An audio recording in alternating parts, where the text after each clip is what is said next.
There is only one way of ending this. It's ending occupation. Because occupation has become the cancer that is eating the lives of both people.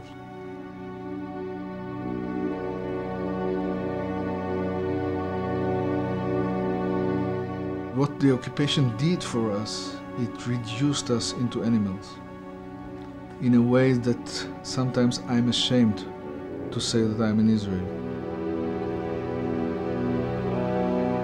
This is, you know, a huge bluff of the Israeli establishment, that every, you know, criticism of its policy is anti-Semitism.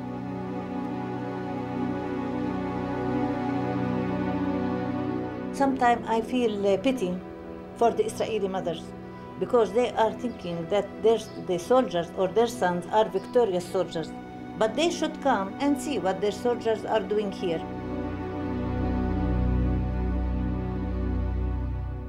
25 years ago, I made a film called Palestine is Still the Issue. It was about a nation of people, the Palestinians, forced off their land and later subjected to a military occupation by Israel, an occupation condemned by the United Nations and almost every country in the world, including Britain. But Israel is backed by a very powerful friend, the United States. So in 25 years, if we're to speak of the great injustice here, nothing has changed. What has changed is that the Palestinians have fought back. Stateless and humiliated for so long, they've risen up against Israel's huge military machine, although they themselves have no army, no tanks, no American planes and gunships or missiles. Some have committed desperate acts of terror, like suicide bombing.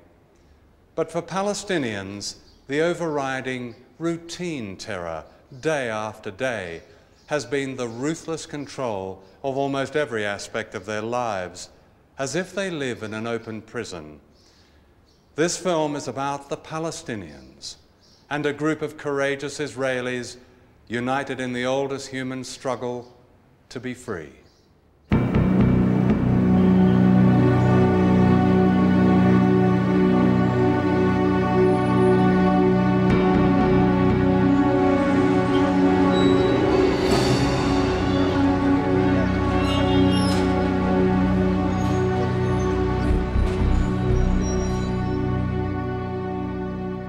Last April, troops and tanks of the Israeli army attacked Ramallah and other towns in occupied Palestine. This was reported as an incursion to stop terrorism. In fact, it was also an attack on civilian life, on schools, offices, clinics, theaters, radio stations. This systematic vandalism is typical of one of the longest military occupations in modern times. Even the Culture Ministry was destroyed. The director, Liana Badri, a distinguished novelist and filmmaker, showed me the devastation shortly after it had happened. This is the administration room. We had a lot of files here. Yeah. You can see that everything were broken. It was the best place in the ministry. I mean, what you did here was promote projects for Palestinian culture, basically. Filmmaking, projects for children. Exhibitions, book exhibitions, painters exhibitions, festivals, dance, folklore. We had a lot of projects. Now we don't have anything to begin. We don't have computers, equipment, furniture, and we have this feeling of humiliation. The smell is awful, isn't it? Look at this. The smell is awful, yes. This is a bag of shit, and there's shit smeared all over the photocopier. Two. So they just ate and defecated in the same Yes, place. and putting them on the photocopy. Putting the shit everywhere, even on the walls. And you can see that we have two toilets in every floor, but they didn't use the toilet. All the time they were making it on the floor or anywhere, as you can see.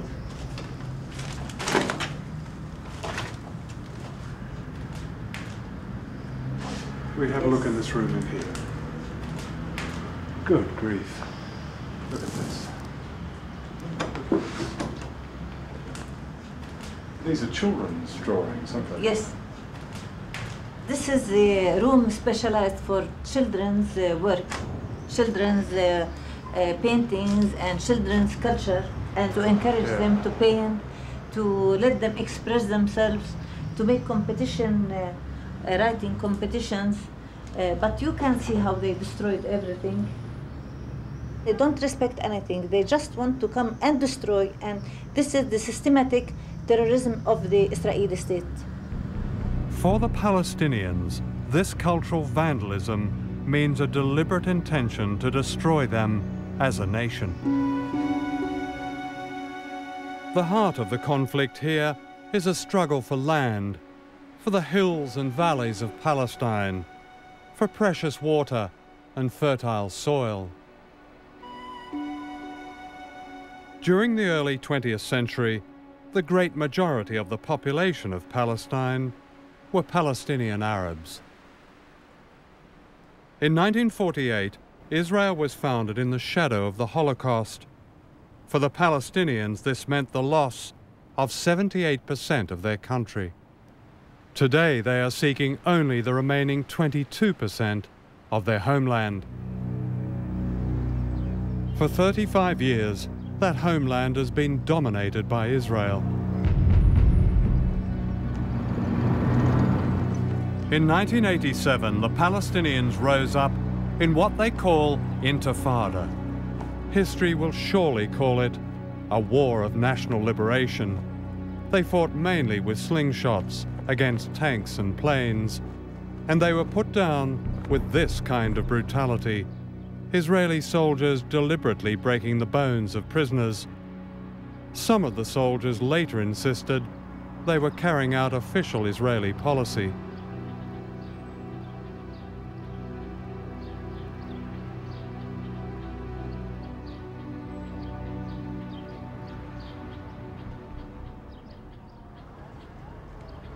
Two years ago, the Palestinians rose up a second time. This was hardly surprising. During curfews, people live under a form of house arrest. Without notice, they can be locked inside their homes.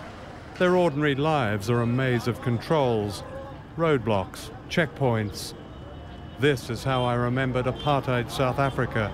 The hidden effect is the same: humiliation and anger and death.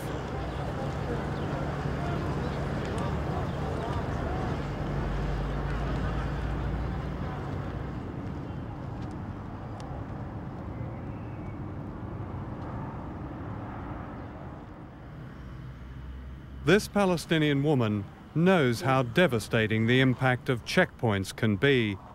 Last October, she was about to give birth to her second child, and she and her husband set out for the nearby hospital. They were stopped at an Israeli roadblock where they pleaded to be let through. ما بقوا 6 7 يعني منهم كلمة ولا كلمة دفشوه. دفشوا مين؟ دفش جوزي. فهذاك ضربه في البرودة الثاني ورمى عليه الهوية. فعودنا رجعنا على سبيل إنه يعني مزاجهم كرايب. فما رضوش، بدنا ننزلها مشي ما رضوش. ساعتها خلفت، كانت حماتي معاي. فهي قطعت حبل السرة في شفرة ويوعي الولد، يعني ضل يوعي الولد. فعاود لفه بجاكيته ولفينا عن طريق كرمزان. اتصل في سيارة من كرايبة شوفير. عودنا طلعنا لما وصلنا المستشفى الفرنساوي اللي هو الولد متوفي.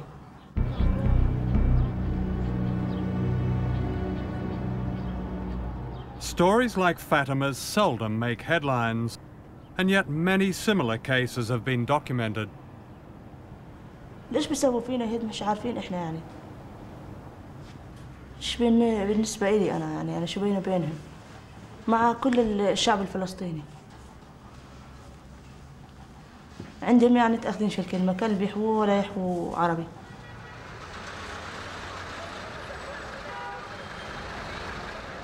Palestinians try to lead a normal life, but life is never normal. During Israeli military operations, curfews stop everything. Ambulances are denied access to the sick and wounded. Children are stopped from going to school. The Israelis claim this is necessary for their security. If that's true, it's clearly not working. And the security of Palestinians is almost never mentioned. You feel all your life that you are humiliated. You don't control yourself. You don't control the air you are breathing. You don't. I don't want to talk about planning for anything. This is something that we don't even dream about. Plan to next hour or next day what we will do. This is something we don't even dream about because our destiny is not in our hands. It's in the hands of the others who decide how we will live, how we will get married. To come and live with my husband in this country, I had to take the permission of the Israelis. It's not enough that they took our land and they are not allowing us to have our own state, but also they are controlling every detail in our life. Some Israelis have spoken out. More than 500 soldiers have refused to serve in the occupied territories. We are, they've said, like the Chinese student who stood in front of the tank in Tiananmen Square. We are the conscience of our country. Ishai Rosensky is one of them. I really think the real story of the occupation is there in the checkpoints.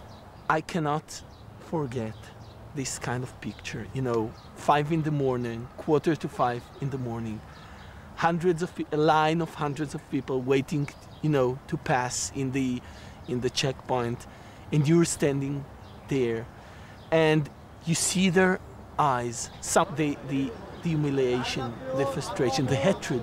Then you are the occupation. You have all the power.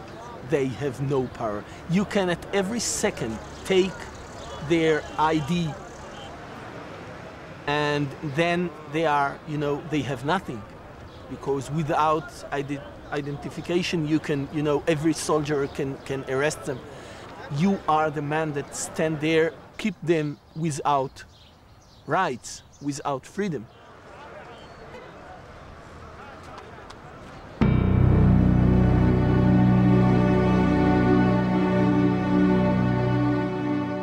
The world often sees the issue of Palestine through the tragedy and horror of suicide bombings, an expression of despair by powerless people against an oppressor armed with modern weapons.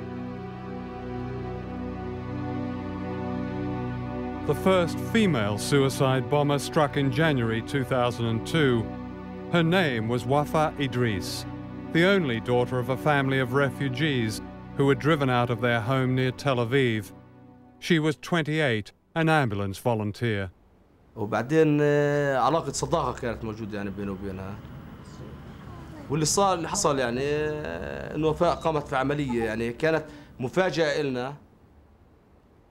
What makes an ambulance volunteer, a carer, become a suicide bomber? طبعا كانت تيجي على البيت تحكي لنا انه اليوم في واحد استشهد، طبعا نزل مخه على الارض، مصارينه كانوا طلعات، اجره كانت طالعه من محلها.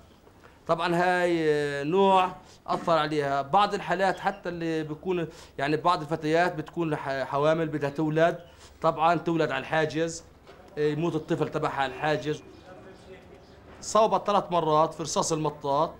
يعني هذا انا بتوقع انه هذا يكون دافع قوي انها تنتقم لابناء شعبها. The suicide bombs are presented to the Israeli public as an insane act by an insane people with whom there is no chance for peace, instead of putting a wider analysis which would say there is a way out of the suicide bombs. While everybody condemns them, and rightly so, there is a way out of it. And the way out of it is to provide the circumstances in which these young people would find avenues of hope instead of avenues of despair. There is, I would say, an orchestrated campaign to silence that kind of analysis inside Israel.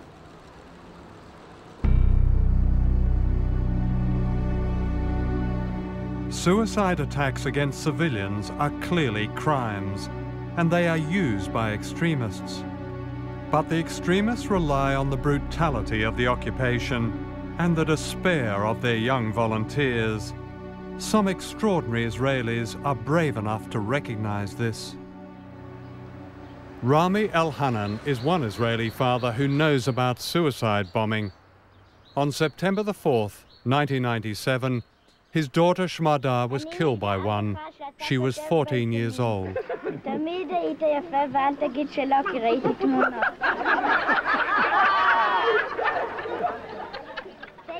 She was a child of peace. She was full of life, very laughing girl, very good student, dancing, everything that little girls do.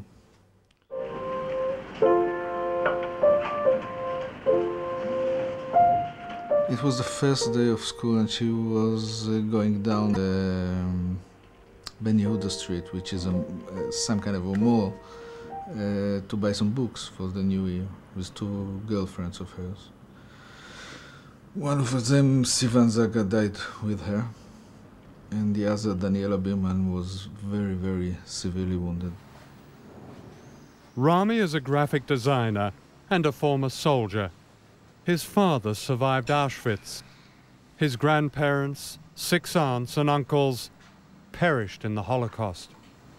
How do you distinguish the feelings of anger that any father would have felt at losing your daughter in such circumstances? I'm not crazy. I don't forget. I don't forgive. Someone who murders little girls, anyone who murders little girls, is a criminal and should be punished. But if you think from the head and not from the guts, and you look what made people do what they do, people that don't have hope, people who are desperate enough to commit suicide, you have to ask yourself, have you contributed in any way for this despair? For this craziness? It hasn't come out of the blue. The boy that his mother was humiliated in the morning at the checkpoint will commit suicide in the evening. The suicide bomber was a victim the same as my girl was. Of that I'm sure. You have to understand where these suicide bombers come from. Understanding is part of the way to solving the problem. Few people have been betrayed so often as the Palestinians. Before the Second World War, the British ran Palestine as a mandate. They had promised the Palestinians an independent state, but they also promised Palestine to the Jewish movement known as Zionism. In 1948, when the State of Israel was founded, the Arab world revolted as Palestinians were expelled from their homes or forced to flee in a blitz of fear and terror. 750,000 people became refugees. Israel's military hero, General Moshe Dayan, later admitted, Jewish places were built in the place of Arab villages. There is not one single place in the country that did not have a former Arab population. While Palestinians were denied the right to return to their homes, anybody who could prove they were Jewish had the right to settle in Israel. In 1967, Palestinians once again fled their homes during the Six-Day War when Israel occupied the remaining 22% of Palestine, describing this as an act of self-defense.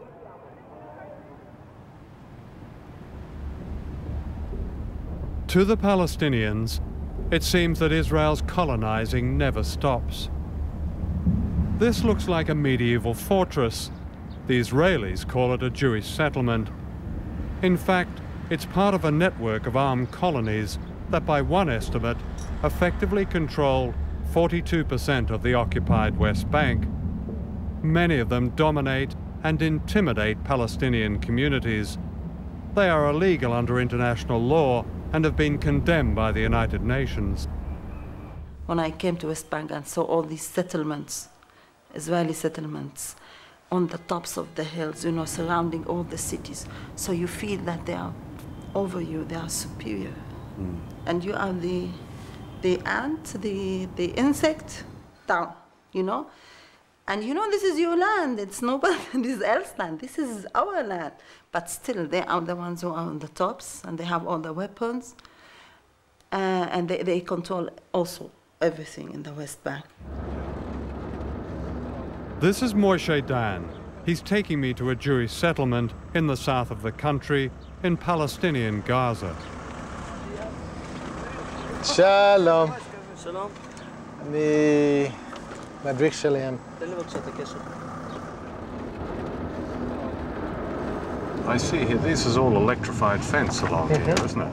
Electrified barbed wire. I mean, this is almost a constant state of war, isn't it, really? I mean, if you have to put up something like electrified barbed wire. It is today. The barbed wire is new because of the situation where Jews are driving home on the road and some guy who is supposed to be a Palestinian policeman shoots the car up. The Israelis bring with them a version of apartheid. We pass this road being built for the sole use of Jewish settlers and soldiers. Until it's opened, these Palestinians must wait hours for the few settlers to drive by. Isn't that strike you as remarkable that there is a road for only one ethnic group of people, a Jews-only road? It wasn't always like that. But it Jews, is now. It is now. The reason because many, about a year and a half ago, a school bus was blown up, an Israeli school bus, as it was traveling from Kfar Darom by Arab terrorists. So we decided that the best thing to do would be to create some kind of separation. There doesn't seem to be any doubt that the majority of people deeply resent the presence of this settlement. Look, I don't know what the actual people, Arabs who live here, feel and think. On a political level, they, I'm sure, would prefer not to be under Israeli rule. But in terms of raising their families and supporting their families, this is, I think, one of the best solutions for them. For 35 years, the United Nations has voted on this best solution. Almost unanimously, it has called on Israel to respect international law and get out of occupied Palestine.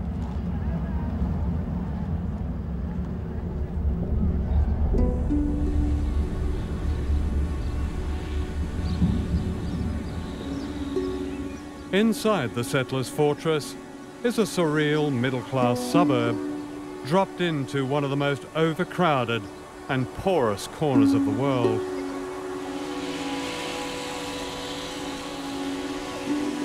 One of the strategic aims here is the control of water, which is precious in the Middle East. While Palestinians often don't have enough running water, sometimes none at all in the heat of summer, the settlers seldom run out.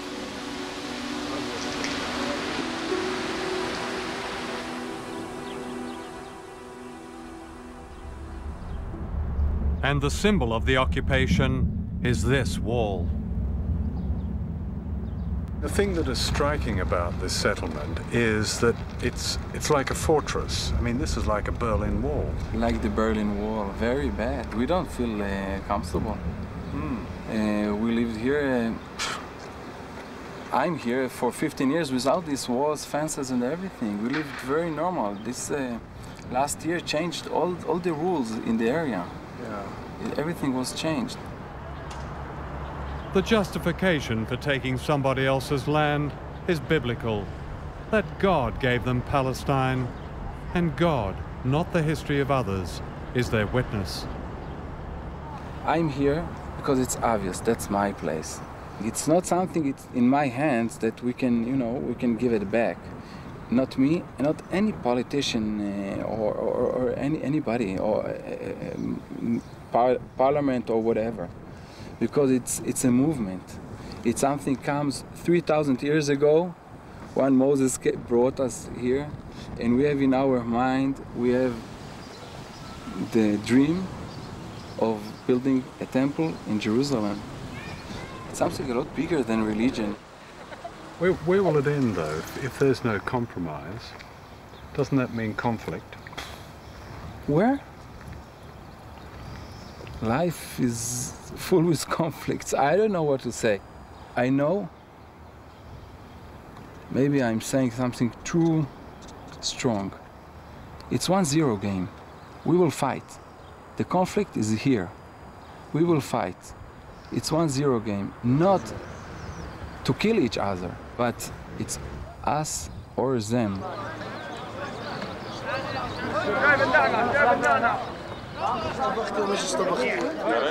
On the other side of the wall is the reality of Palestine. At yet another checkpoint, people are waiting and waiting. Let me just take you in a journey from Gaza to Khan Yunis. This normal journey usually takes 20 minutes to reach from Gaza town to Khan Yunis. But after this checkpoint, this journey sometimes takes people from 4 to 9 hours. People, as you see here, waiting to go from Gaza to Khan Yunis to guarantee the security of the passage of 2 or 3 settlers. Yeah. So it is the security. So 2 or 3 settlers will drive along here. In the meantime, all this traffic has to bank up. Exactly. How long will these people be here, do you think? Just at a guess. These people, they will stay till tomorrow morning because the road is closed now. It will not be reopened until tomorrow morning, 7 o'clock in the morning. Dr. El Farah's family used to own land near this crossing. The Israelis confiscated it and demolished her home. And this is typical of what happens almost every day in occupied Palestine.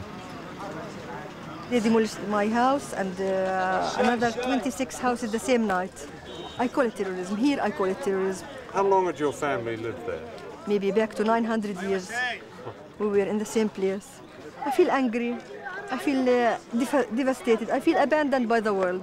Let me be frank with you. I feel that nobody is taking care of us.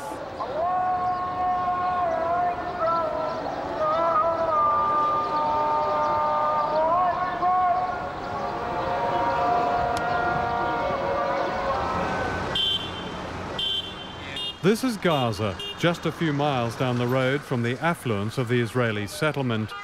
The contrast is extraordinary. Almost 1 million Palestinians are trapped behind electrified barbed wire and roadblocks. Always waiting for invasion, their defences are pathetic mounds of sand. Fear has a permanent presence. Waiting for the invasion is worse than the invasion itself. Because you're waiting, you don't know when, where, and how they will hit or come in. The first time they bombed in Gaza, I was still in another flat, and we had children, many children in the building. And I heard all the children and their mothers screaming and crying.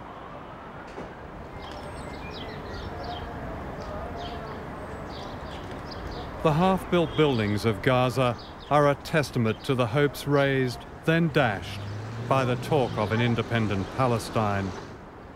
Without Israeli permission, most people can't leave and they can't return. They can't get to jobs. Their produce can't get to market. Most struggle to live on about £1 a day, a poverty compounded by an Israeli policy called closure.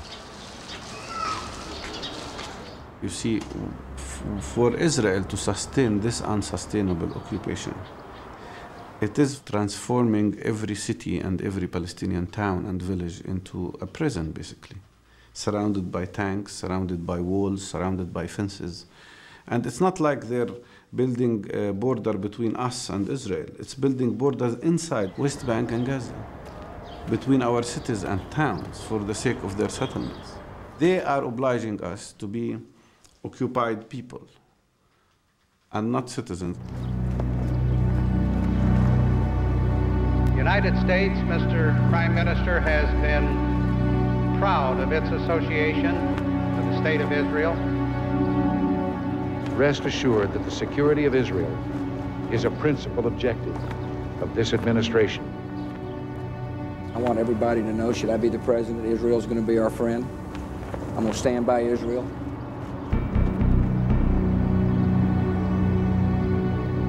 Israel's occupation of Palestine would not be possible without the backing of America.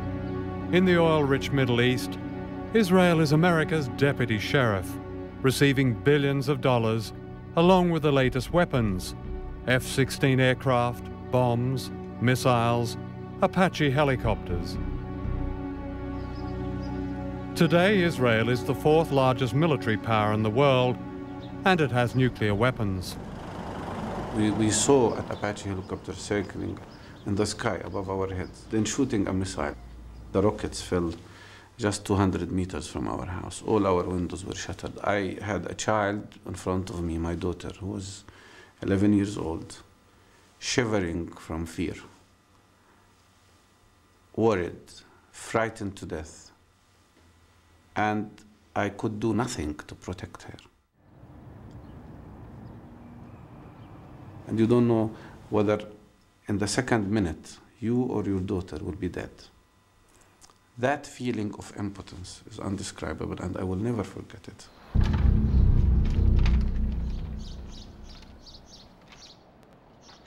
This is bomb damage in Gaza.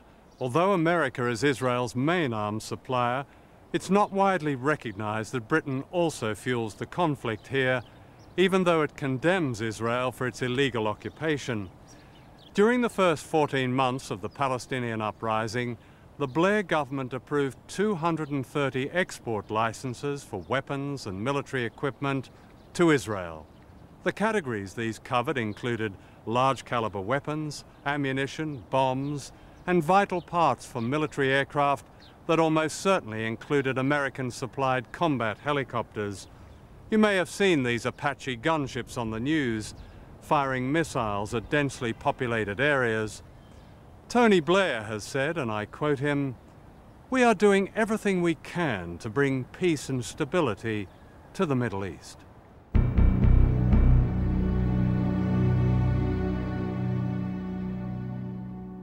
As much as they humiliate us and kill us and destroy our land, destroy everything we do, our schools, our organizations, infrastructure, everything they like to destroy. But this gives us more power to continue and resist. In the news we get, only the Palestinians are described as terrorists. And yet the Israelis have a long history of terrorism, both before and since the founding of the Jewish state. At least 3 Israeli prime ministers have been involved in campaigns of terror. The tragic scene is like a serious incident during the Blitz. The hotel housed the British Army headquarters and the Palestine government offices, and casualties were very heavy. The commander of the terrorist group that blew up the King David Hotel in Jerusalem in 1946 was Menachem Begin. 91 people were killed. Menachem Begin was Israeli prime minister in the 70s and 80s. He once described a massacre as a splendid act of conquest. Yitzhak Shamir was prime minister until 1992. He had been a leader of a Jewish group called the Stern Gang, which carried out a string of assassinations. When those Israelis, who are now famous names, committed acts of terrorism just before the birth of Israel, you could have said to them, nothing justifies what you've done, ripping apart all those lives. and they would say it did justify it. Well, what's the difference? I think we have now, as an international community, come to a new understanding. I think after September 11th, the world got a wake-up call. Because terrorism today is no longer the mad bomber, the anarchist who throws in an explosive device into a crowd to make a point. Terrorism is going to move from the present situation to non-conventional terrorism, to nuclear terrorism. And before we reach that point, we have to remove this scourge from the earth. And therefore, whether you're talking about the struggle here between Israelis and Palestinians, the struggle in Northern Ireland, the struggle in Sri Lanka, or any of the places where terrorism has been used, we must make a global commitment of all free democracies to eliminate this threat from the world, period. Does that include state terrorism? No country has the right to deliberately target civilians, as no organization has a right to deliberately target civilians. That's what Israelis have been doing for years. The present Israeli Prime Minister, Ariel Sharon, has long been involved in terror. In 1983, he was found indirectly but personally responsible for a civilian massacre by Lebanese militia in 2 Palestinian refugee camps. At least 800 innocent people were murdered in cold blood, most of them Palestinians. What about Israeli terrorism now? The language of terrorism you have to be very careful with. Terrorism means deliberately targeting civilians in a kind of warfare. That's what the terrorism against Israeli schools, coffee shops, malls has been all about. Israel specifically targets, to the best of its ability, Palestinian terrorist organizations. All right. When an Israeli sniper shoots an old lady with a cane trying to get into a hospital for her chemotherapy treatment in front of a lot of the world's press, for one, and frankly we'd be here all day with other examples, isn't that terrorism? I don't know the case you're speaking about, but I can be convinced of one thing. An Israeli who takes aim, even an Israeli sniper, is taking aim at those engaged in terrorism. Unfortunately, in every kind of warfare, there are cases of civilians who are accidentally killed. Terrorism means putting the crosshairs of the sniper's rifle on a civilian deliberately. Well, that's what I just described. No, I can tell you that did not happen. It did happen, and I think that's where some people have problem with the argument that terrorism exists on one side. Your definition is absolutely correct about civilians, and those suicide bombers are terrorists. If you mix terrorism and counterterrorism, if you create some kind of moral obfuscation, you will bring about not just a problem for Israel, but you will bring about a problem for the entire Western Alliance, because we are all facing this threat. It's hard to see the difference between what the Israelis call counter-terrorism and terrorism. Whatever the target, both involve the killing of innocent people. This is what happened when Prime Minister Sharon sent tanks into Bethlehem earlier this year. We had a day before a private hospital director who was going from the hospital in Al-Khadr to Bethlehem to get supplies for his hospital. His plate number was known to the soldier, his name was known to the soldier, and they knew that he is the director of a hospital, but he was shot by a high-velocity bullet.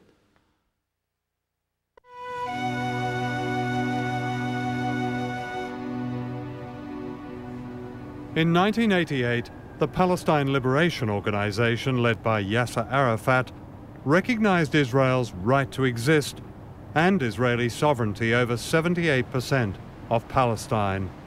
It was an historic compromise. And in the early 90s, a breakthrough for peace seemed possible. It was in this room in a Jerusalem hotel that the first direct talks between Israeli and Palestinian officials took place in 1991. These led to further meetings and an agreement in the Norwegian capital, Oslo, that set up an autonomous mini-state in the territories occupied by Israel since 1967. For Yasser Arafat and his people, it was seen as a beginning, but the reality was different. What the majority of Palestinians got was a classic colonial fix. Arafat and his elite got the trappings and privileges of power, while the mass of the people got what one Israeli journalist called the autonomy of a prisoner of war camp.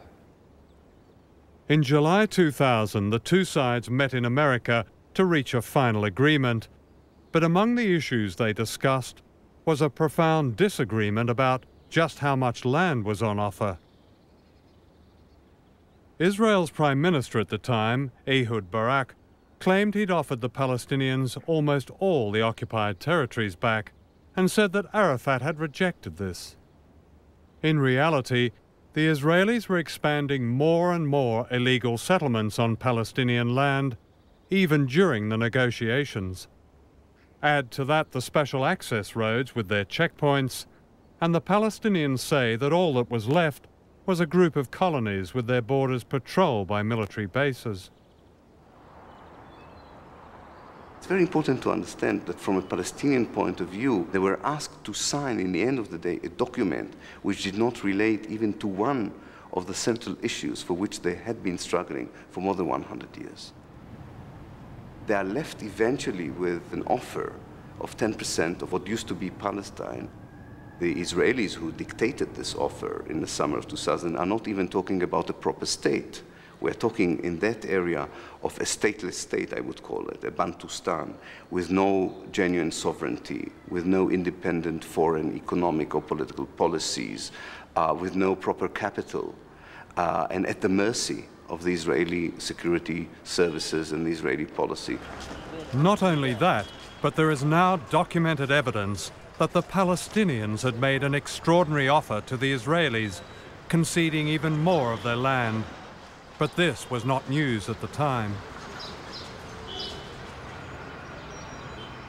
If there is no justice for the Palestinians, there will be a reckoning in the young generation. Assalamu alaikum wa rahmatullahi wa barakatuh.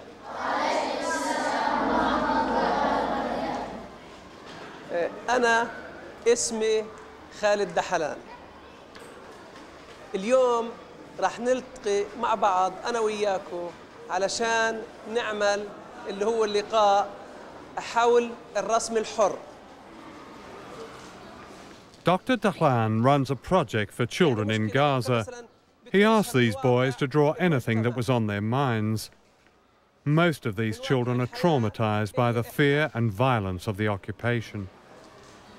The majority of our children exposed directly to the attack or to the bombardment by the Israeli army is traumatized. There is many symptoms. Children became anxious and depressed and make, for example, sleep disorder as nightmares or sleepwalking or something like that. Many children, they cannot concentrate well to study. Nearly every drawing is of violence. Nearly every family in Gaza has lost someone, either to an Israeli jail or to violence. Dr. Dahlan's goal is to help the children keep the last thing that belongs to them, their sanity and their life. There is a conflict between the Israeli soldiers with the tanks and the Palestinian kids who threw stones. And they cry, La ilaha illallah, there is no God except Allah. What children in other parts of the world would draw as fantasy, they draw here as real life. Yes, war and violence. This is a good thing to protect the children from the mental disease. I don't want my child that I've been working on having for 15 years to come, and when he's 10 years old, he goes to a settlement and he wants to kill Israelis. And the only way to stop all this suffering, now I will say it on both sides too, is to have a Palestinian state according to UN resolutions. When will Israel agree to negotiate with the Palestinians, not for what they call a few Bantustans on the West Bank, but for a state that is as peaceful, as secure, above all, as independent as Israel itself? Do you want Israel to concede the terms of that negotiation up front on television? Or is it better to agree to the general principle and then sit with the Palestinians in a face-to-face negotiation once they stop violence against us? What about this, the general principle then of a state as independent as Israel? We do not need a string of adjectives to agree to. You agree to the principle. Well, that's a fair principle, isn't it? What's a state worth if it isn't independent? What we're speaking about is our willingness to negotiate with the Palestinians their self-government, and we are willing to create a Palestinian self-governing entity, some call it a Palestinian state, which will address the real needs of the Palestinians. What right have you to create somebody else's homeland? Well, we are being asked to negotiate that. We are willing to be part of that. We're willing to make a contribution to that. We are not going to upfront go into details about its geographic configuration or its powers. That's part of the negotiation.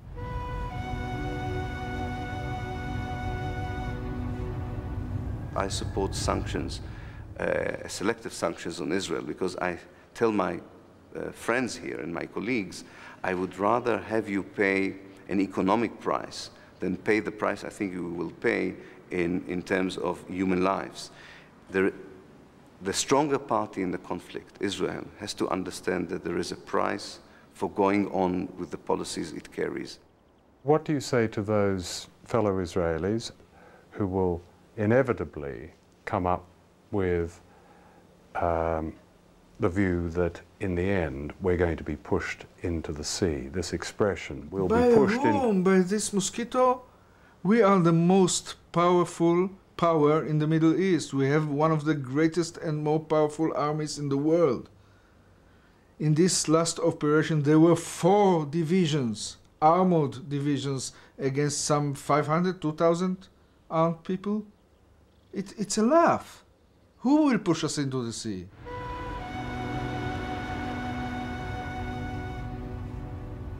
Until recently, Israel has enjoyed almost an immunity from criticism among Western politicians.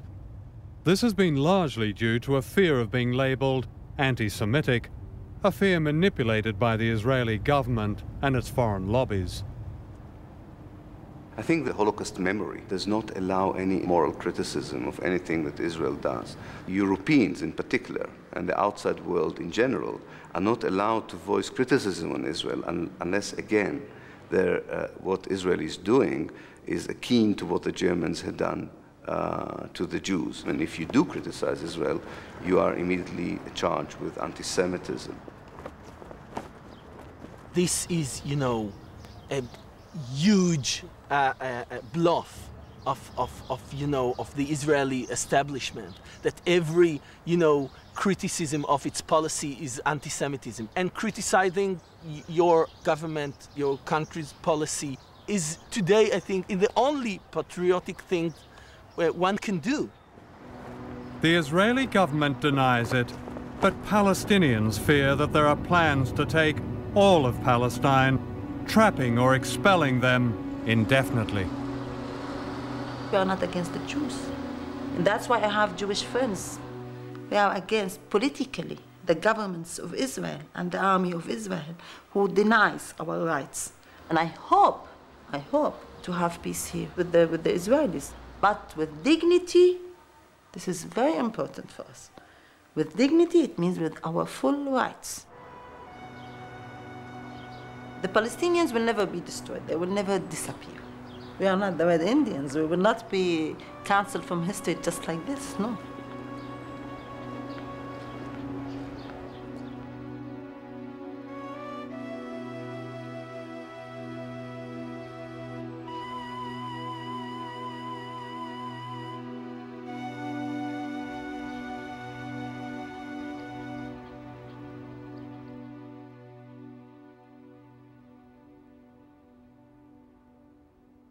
It is not surprising that the Jewish people of Israel should feel insecure.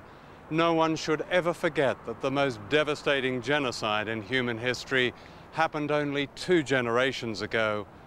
But a true sensitivity to that awful memory comes from the same basic humanity that recognizes the suffering of the Palestinian people and the courage of their endurance. The truth is that Israelis will never have peace until they recognize that Palestinians have the same right to the same peace and the same independence that they enjoy. Recently, that great voice of freedom, Archbishop Desmond Tutu, asked this: have the Jewish people of Israel forgotten their collective punishment, their home demolitions, their humiliations so soon? Israel's own dissenting voices have not forgotten, and those who speak out in this film honor the best traditions of Jewish humanity. If Rami, the man who lost a young daughter in a suicide attack, can understand the root cause of the violence here, isn't it time that others broke their silence? The occupation of Palestine should end now. Then the solution is clear: 2 countries, Israel and Palestine, neither dominating nor menacing the other. Is that impossible? Or is history to witness the consequences of yet another silence?